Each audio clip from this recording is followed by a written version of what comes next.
Hello बच्चों, आज हम लोग पढ़ने वाले हैं ग्रेडियंट और स्लोप। ग्रेडियंट या स्लोप एक ही चीज़ होती है, इसको कभी कभी हम लोग इंक्लाइनेशन भी बोल देते हैं बच्चों।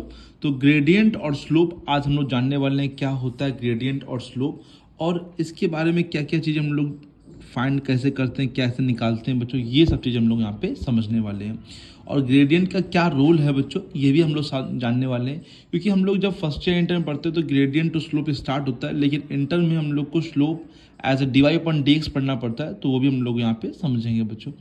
ठीक है, तो आज सबसे नॉर्मली क्लास इंट्रोडक्शन है ग्रेडियंट या स्लोप का बच्चों यहाँ पे। ठीक है, सभी बच्चे ध्यान समझिएगा, आशा करते हैं सब बच्चों को अच्छे से समझने आ जाएगा बच्चों। जैसे समझिए यहाँ पे बच्चों, मान लीजिए ये एक्सेस है, ये एक्स एक्सेस है, और ये मान लेते हैं क्या बच्चों, वाई एक्सेस। ठीक है, ये ऑरिजिन है बच्चों, यहाँ पे इधर एक्स डैश होता है, इधर नीचे क्या होता है, वाई डैश होता है। ओके, लेट सपोज एक लाइन है, एक लाइन मान लेते हैं एल है, और वो एक्स के साथ सप्लीमेंट्री एंगल बना रही है। सप्लीमेंट्री मतलब इन दोनों का सम 180 होगा। मान लीजिए थीटा है, तो ये कितना हो जाएगा, 180 माइनस थीटा, 180 माइनस थीटा, क्योंकि दोनों क्या होते हैं बच्चों, सप्लीमेंट्री होते हैं। इन दोनों का सम 180 होता है, लाइन पे एंगल जो बनता है वो 180 होता है। ठीक है, ये थीटा लिखा है बच्चों, ये एंगल बन रहा है। ओके, तो अब स्लोप क्या होता है, स्लोप एक्चुअली में एक क्या होता है, इंक्लाइनेशन होता है एंगल का बच्चों। एंगल का क्या होता है बच्चों, इंक्लाइनेशन। जो थीटा देख रहे हैं आप लोग, वो भी किसमें, एक्स एक्सेस के पॉजिटिव डायरेक्शन। कौन सा डायरेक्शन बच्चों, बोलो ध्यान देना बच्चों, एक्स एक्सेस के पॉजिटिव डायरेक्शन से एंटी क्लॉकवाइज, एक्स एक्सेस के पॉजिटिव डायरेक्शन के एंटी क्लॉकवाइज में जो एंगल बच्चों आप देख रहे हैं, उसका टेंजेंट, मतलब टेन थीटा, उसका टेन थीटा जो होता है, उसे हम लोग क्या बच्चों बोलते हैं, स्लोप बोलते हैं। स्लोप को हम लोग एम से डिनोट करते हैं। फिर समझिए एक बार फिर से बच्चों, पहले एक बार फिर से, एक लाइन है, जैसे मान लीजिए लाइन इस प्रकार से जा रही है, मतलब ऐसे है, तो एक ये एंगल बन रहा है और एक इस साइड एंगल बन रहा है।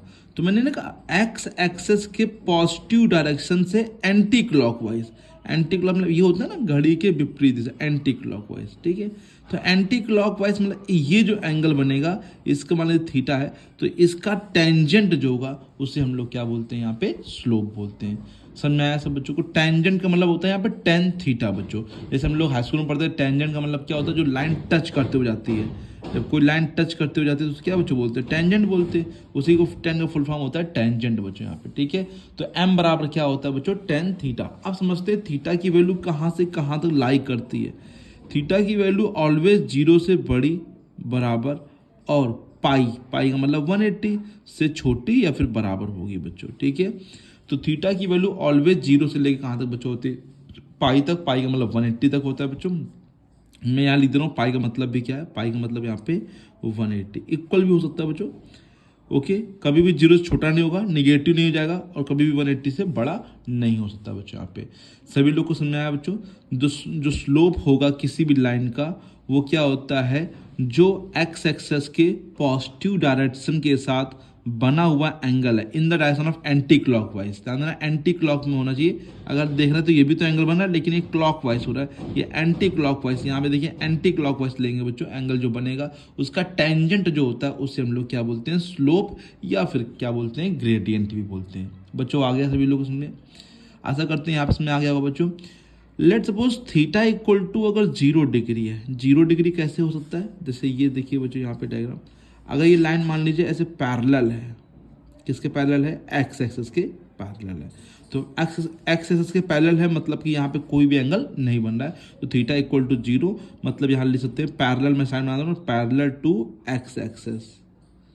अगर कभी भी लाइन टच नहीं करेगी बच्चों एक्स एक्सेस को, तो वहाँ पर स्लोप जो हो जाएगा वो कितना हो जाएगा बच्चों, 0 हो जाएगा।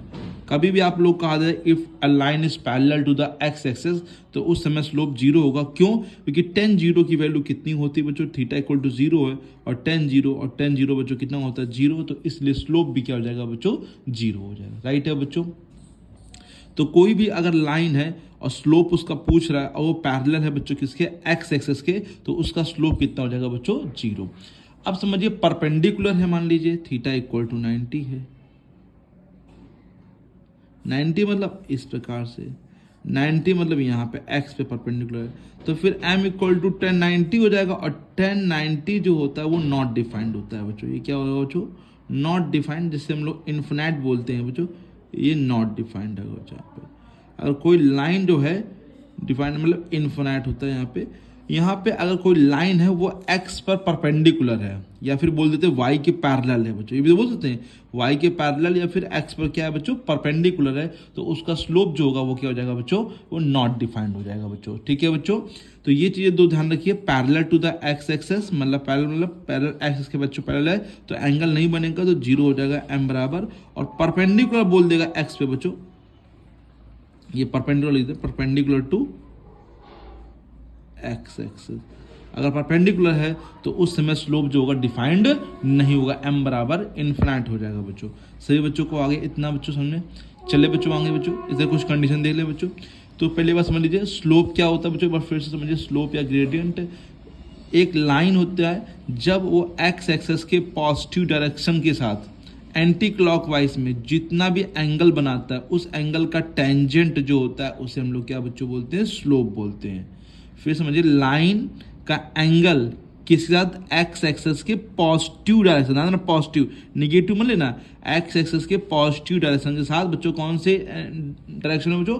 एंटी क्लॉकवाइज, मतलब इस टाइप से बच्चों एंटी क्लॉकवाइज डायरेक्शन में जो एंगल बनता है उसका टेंजेंट मतलब टेन थीटा जो होता है उससे हम लोग क्या बच्चों बोलते हैं बच्चों? बताइए, स्लोप या फिर ग्रेडियंट। स्लोप फेमस है इसलिए स्लोप बार बार नाम ले रहा है बच्चों। ठीक है, और इसमें मैंने कहा कि अगर m बराबर टेन थीटा, पहला फॉर्मूला तो हो गया आप लोग को। थीटा क्या है? थीटा की वैल्यू 0 से लेके पाई तक होगी, और थीटा जो है एंगल है with the positive direction of X axis, जो कि एक्स एक्सेस के पॉजिटिव डायरेक्शन से बना हुआ एंगल है बच्चों। राइट है, अगर ये parallel to the X axis होगा तो m बराबर 0 होगा, और परपेंडिकुलर होगा तो फिर वहां पे क्या होगा? नॉट डिफाइंड हो जाएगा। राइट है बच्चों।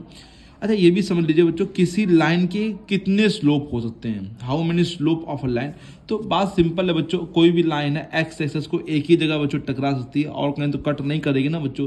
तो एक लाइन का केवल एक ही स्लोप होता है बच्चों यहाँ पे। ठीक है, one line only one slope, एक लाइन का केवल क्या होता है बच्चों? एक ही स्लोप होता है, एक से ज़्यादा स्लोप नहीं हो सकते हैं बच्चों यहाँ पे। ठीक है, ओनली वन स्लोप। ओके बच्चों, तो आप लोग को स्लोप निकालने के लिए थीटा पता होना चाहिए। थीटा मतलब एक्स एक्सेस के पॉजिटिव डायरेक्शन से बना हुआ एंगल पता होना चाहिए, तभी आप स्लोप निकाल पाएंगे बच्चों। राइट है, अब चलते हैं बच्चों, जब आप लोग को दो पॉइंट दिए जा रहे हैं, माने दो कोऑर्डिनेट दिए जा रहे हैं और कहा जा रहा है कि क्या निकालिए? स्लोप फाइंड करिए। तो कैसे फाइंड करते हैं वो समझ लेते हैं बच्चों। ठीक है, तो देखते हैं नेक्स्ट पेज में। देखते हैं बच्चों, हम लोग को slope of a line when coordinates of any two points, कोई भी दो कोऑर्डिनेट दे रखे हैं ऑन द लाइन पर है, आर गिवन, वो गिवन है, तो किस प्रकार से हम लोग स्लोप फाइंड कर सकते हैं? क्या उसके लिए फॉर्मूला बच्चों बनता है बच्चों? तो समझिए बच्चों, यहाँ पर हम लोग को मान लीजिए ये एक्स एक्सेस का पॉजिटिव डायरेक्शन हो गया और ये वाई एक्सेस का पॉजिटिव डायरेक्शन। मान लीजिए पॉइंट है और इसमें दो पॉइंट गिवन है, एक P मान लीजिए और एक हमने और मान लिया क्या बच्चों? एक Q मान लिया। P सपोज कर लेते हैं हम लोग, क्या गिवन है बच्चों? x1 y1,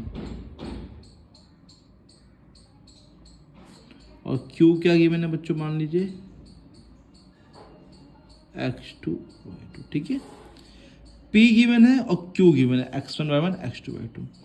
अब ये देखिए यहाँ पे एक्स एक्सिस के पॉजिटिव डायरेक्शन में एंगल बना है थीटा, तो यही तो स्लोप होगा, m बराबर टेन थीटा बच्चों। ठीक है, चलिए बताइए। अच्छा ये देखिए परपेंडिकुलर डाला मैंने, और यहाँ पे भी क्या डाला मैंने बच्चों? परपेंडिकुलर। ठीक है, अब आप लोग को पता होगा कि इसके कोऑर्डिनेट जो है P के हमने क्या माने हैं? x1 y1, और इसके कोऑर्डिनेट क्या माने हैं? x2 y2। ठीक है, तो ये तो कंफर्म होगा कि ये जो होगा पॉइंट, ये कितना होगा? x1 होगा, क्योंकि यहाँ पर ये x1 y1 है, तो ये कितनी डिस्टेंस होगी? x1, और ये डिस्टेंस कितनी होगी बच्चों?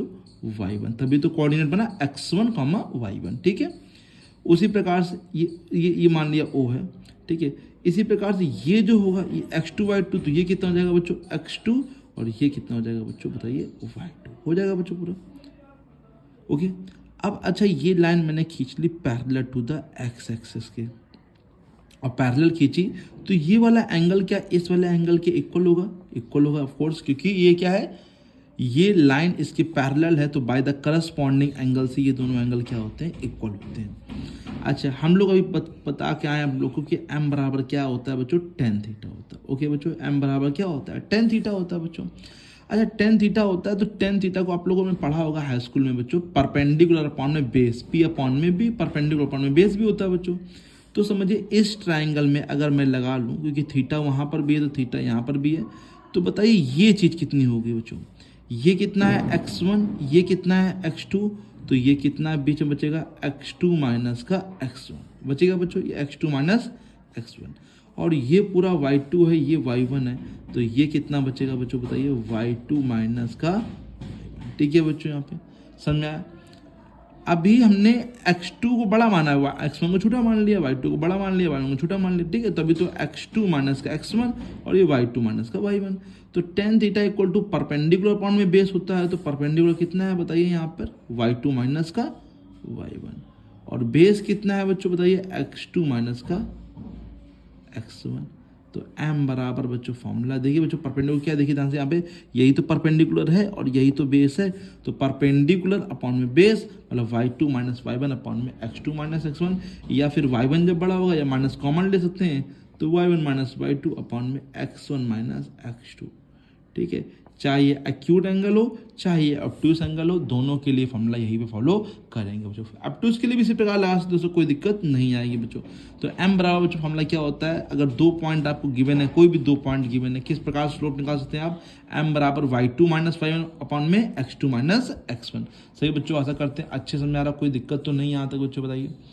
दो पॉइंट दिए हो तब निकाल पाएंगे, एंगल दिया है एक्स एक्सिस के पॉजिटिव डायरेक्शन से तब भी निकाल लेंगे, अगर नेगेटिव से भी दिया तो आप उसको 180 से माइनस कर लीजिए, तब निकाल के कर लीजिए बच्चों, वो भी सिंपल तरीका हो जाएगा बच्चों यहाँ पे। ठीक है, तो ये दो चीज़ें होंगी जब आप लोग को एंगल दिया जाए और साथ में क्या दिया जाए, दो पॉइंट दिए जाए, तो किस प्रकार स्लोप निकाल सकते हैं यहाँ पे। ठीक है, चलते हैं बच्चों आगे बच्चों, कुछ कंडीशन बच्चों पढ़ लेते हैं बच्चों यहाँ पे।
आप देखते हैं बच्चों, condition for parallel and perpendicular. अगर लाइनें, दो लाइनें हैं, मतलब टू लाइन्स के लिए अगर पैरेलल हैं या परपेंडिकुलर हैं, मतलब पैरेलल के अलग केस होगा, परपेंडिकुलर के अलग केस होगा। तो अगर पैरेलल परपेंडिकुलर होंगे तो क्या केस बनेंगे समझिए बच्चों।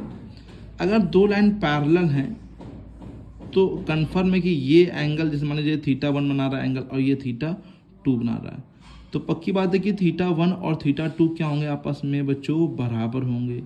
किस नियम से, करस्पॉन्डिंग एंगल से, क्योंकि लाइनें पैरेलल होती है, इस प्रकार के एंगल जो होते हैं कौन से एंगल बनते हैं, करस्पॉन्डिंग। और ये दोनों इक्वल होते हैं तो इनका टेंजेंट अगर मैं 10 ले लेता हूँ, 10 दोनों तरफ, तो tan θ1 इक्वल टू tan θ2 हो जाएगा। और इसका मतलब ये स्लोप फर्स्ट लाइन का m1, ये स्लोप सेकेंड लाइन का आपस में क्या हो जाएंगे, दोनों इक्वल हो जाएंगे। ये फॉर पैरेलल के लिए, अगर दो लाइनें आपस में पैरेलल हैं तो वो दो लाइनें पैरेलल होने पर क्या हो जाएंगे बच्चों, उनके स्लोप आपस में सदैव क्या होते हैं, हमेशा ऑलवेज इक्वल होते हैं बच्चों। राइट है बच्चों, समझ में आ गया अच्छे से, कोई दिक्कत तो नहीं। आप समझिए बच्चों, अगर दो लाइनें परपेंडिकुलर हैं बच्चों, यहाँ पे जैसे मान लीजिए एक लाइन ये है और एक लाइन ये है बच्चों, ये लाइनें क्या आपस में बताइए बच्चों, परपेंडिकुलर है। मान लीजिए ये एंगल कितना बन रहा है, θ1 बन रहा है ना, ये एक्स एक्सिस के पॉजिटिव डायरेक्शन से एंटी क्लॉकवाइज में बच्चों बन रहा है। इसका भी कुछ एंगल मान लीजिए, ये θ2 मान लिया बच्चों। ठीक है, अब बताइए बच्चों, आप लोगों को ये पता होगा ये 90, तो यहाँ पे भी कितना बनेगा, 90 बनेगा, क्योंकि लाइन पर एंगल 180 होता है। तो ये जो θ1 होगा ना, वो θ1 जो होगा ये वाला एंगल, पास वाले एंगल को छोड़कर इन दोनों के सम के इक्वल होता है। 90 और प्लस किसके बच्चों, θ2 के इक्वल होता है। ये वाला एंगल इन दोनों के सम में क्या होता है बच्चों बताइए, इक्वल होता है 90 प्लस थीटा 2। अगर मैं 10 ले लूँ बच्चों, दोनों तरफ 10 लेने पर बच्चों tan थीटा 1 इक्वल टू में tan 90 plus theta 2। tan theta 1 ऐसे ही रहेगा बच्चों, tan 90 प्लस थीटा क्या होता है, माइनस का cot थीटा 2। ठीक है बच्चों, माइनस का cot थीटा 2। 10 को मैंने 10 ही लिखा है बच्चों, और cot को मैंने लिख दिया 1/10, 1/10 थीटा 2 लिख सकते हैं बच्चों। tan 90 प्लस थीटा क्या होता है बच्चों, माइनस cot थीटा बच्चों, और cot को मैंने चेंज कर लिया 10 कर लिया, तो tan theta 1 into tan theta 2 equal to में क्या आ जाएगा बच्चों, -1। तो ये कहलाएगा बच्चों m1 और ये कहलाएगा बच्चों m2 इक्वल टू में माइनस, इक्वल लगा बच्चों -1। अगर दो लाइनें आपस में परपेंडिकुलर हैं तो क्या होता है, m1 into m2 equal to बच्चों क्या होता है, -1 होता है बच्चों। सभी लोग को आशा करते हैं ये समझ में इतनी चीज़ आ गई बच्चों, कोई दिक्कत तो नहीं। हमने बताया आप लोगों को क्या क्या, आज स्लोप बताया, slope m equal to tan theta, theta जो क्या होता है x एक्सेस के पॉजिटिव डायरेक्शन से बना हुआ एंगल, और थीटा की वैल्यू कहाँ से कहाँ तक होती है, 0 से लेके 180 तक, 0 के लेस देन इक्वल टू और 180 से बच्चों, सॉरी 0 से ग्रेटर देन होगा और इक्वल भी होगा, और 180 से लेस देन इक्वल टू होगा। फिर मैंने बताया कि दो लाइनें अगर मतलब दो पॉइंट अगर दे रखे हो तो किस प्रकार से आप यहाँ पे स्लोप फाइंड कर सकते हैं, m बराबर y2 माइनस y1 अपॉन में x2 माइनस x1। और अगर लाइनें बच्चों पैरेलल होती है तो स्लोप इक्वल होते हैं, और परपेंडिकुलर होते तो m1 m2 इक्वल टू क्या होता है बच्चों बताइए, -1। ठीक है बच्चों, आशा करते हैं सब बच्चों को अच्छे समझ में आ गया होगा यहाँ तक बच्चों। तो स्लोप अभी तो मैंने सिर्फ क्लास 11 का बेसिक बताया, आगे चल के यही स्लोप बच्चों क्या बन जाता है, dy/dx बन जाता है बच्चों। ठीक है, क्योंकि वहाँ पर भी क्या हो रहा था, चेंजमेंट हो रहा है, और ये एक्चुअली में देखा जाए तो ये चेंजमेंट को हो जाता है। देखिए y2 माइनस y1 तो चेंजमेंट हो रहा है, ये y में हो रहा है और यहाँ नीचे x में हो रहा है, तो इसी को हम लोग बोलते हैं dy/dx। वो हम लोग नेक्स्ट क्लास में समझेंगे क्या होता है बच्चों। लेकिन आप लोग प्लीज़ ध्यान रखिए, अगर कोई लाइन पैरेलल है x एक्सिस के तो उसका स्लोप कितना होगा, 0 होगा, परपेंडिकुलर होगा तो इन्फिनाइट होगा। एक लाइन केवल एक ही स्लोप होता है, इसीलिए जब कभी आपको 3 पॉइंट कोलिनियर प्रूव करने हो, ध्यान दीजिए 3 पॉइंट कभी भी आपको कोलिनियर प्रूव करने हो तो स्लोप निकाल लीजिए। एक बार ए बी 2 पॉइंट लेके निकाल लीजिए, फिर एक बार बी सी लेके निकाल लीजिए। ए बी और बी सी दोनों के स्लोप क्या हो जाएंगे, आपस में इक्वल आ जाएंगे, और स्लोप इक्वल आकर समझ लीजिए क्या हो जाएगा बच्चों, बोलिए वो लाइनें जो हो जाएंगी कोलिनियर हो जाएंगी, क्योंकि एक लाइन में केवल एक ही स्लोप होता है बच्चों यहाँ पे। ठीक है, मतलब कि तीनों पॉइंट एक ही लाइन पर मौजूद है यहाँ पे। राइट है बच्चों, आशा करते हैं यहाँ तक तो कोई किसी को दिक्कत नहीं होगी बच्चों। ठीक है, समझने सभी बच्चों को अच्छे से आ गया होगा। अगर वीडियो पसंद आए तो लाइक जरूर करिए बच्चों, चैनल को सब्सक्राइब जरूर करिए बच्चों। Thank you so much.